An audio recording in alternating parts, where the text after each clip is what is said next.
Botulinum toksin atau yang biasa disebut dengan suntik botox yang menjadi perawatan populer untuk menghilangkan keriput di wajah. Perawatan ini cukup aman untuk dilakukan dan bersifat semi-permanen apabila tidak dilanjutkan. Di dalam prosedur ini, botox memanfaatkan protein dari bakteri Clostridium botulinum yang dimasukkan ke dalam kulit melalui suntikan. Dr. Richard Lee menjamin, botox tidak membuat wajah kita menjadi aneh jika dikerjakan dengan benar, sehingga tidak akan ada yang sadar bahwa kamu dibotox atau tidak.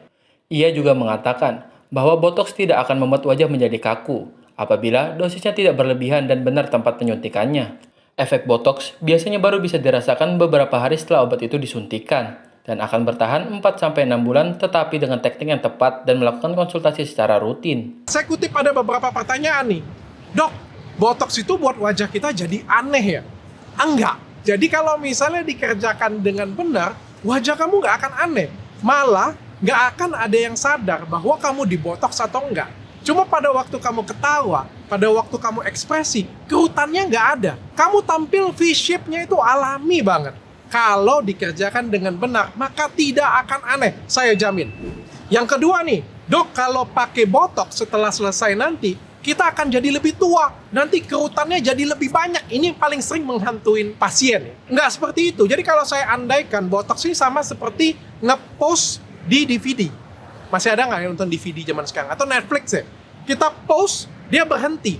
Aging berhenti. Atau aging melambat ketika di botox. Ketika kamu play lagi setelah 6 bulan kemudian, maka dia akan main di segmen yang sama. Tidak akan pindah ke tempat yang lain atau sampai langsung ke ending. Nggak akan.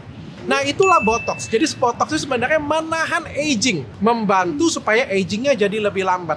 Jadi tidak akan kerutannya jadi lebih banyak atau lebih tua. Tapi dok, teman saya setelah tua ya kerutan lebih banyak. Ya namanya juga aging ya, jalan terus ya. Saya nggak bisa nahan umur orang 40 tahun sampai 70 tahun. Penampilannya sama seperti 40 tahun terus, nggak mungkin seperti itu. Ya makanya botox ini juga harus diulang. Oke, jadi itu hoax banget. Yang ketiga, dok, botox itu buat wajah jadi kaku. Kalau benar dosisnya, kalau benar pengencerannya, kalau benar tempat penyuntikannya, tidak akan jadi kaku. Saya jamin juga itu. Jadi ya tergantung juga, tadi kan saya bilang ini seni dan jasa. Ya. Yang keempat, botox ini bertahan berapa lama? Umumnya bertahan tuh 4-6 bulan. Tapi dengan teknik yang tepat, kamu bisa paksakan sampai dengan 1 tahun. Tentunya konsultasi. Ya, jadi botox ini tidak bertahan lama. Jadi punya durasi. Dari Jakarta, tim Sinpo TV melaporkan.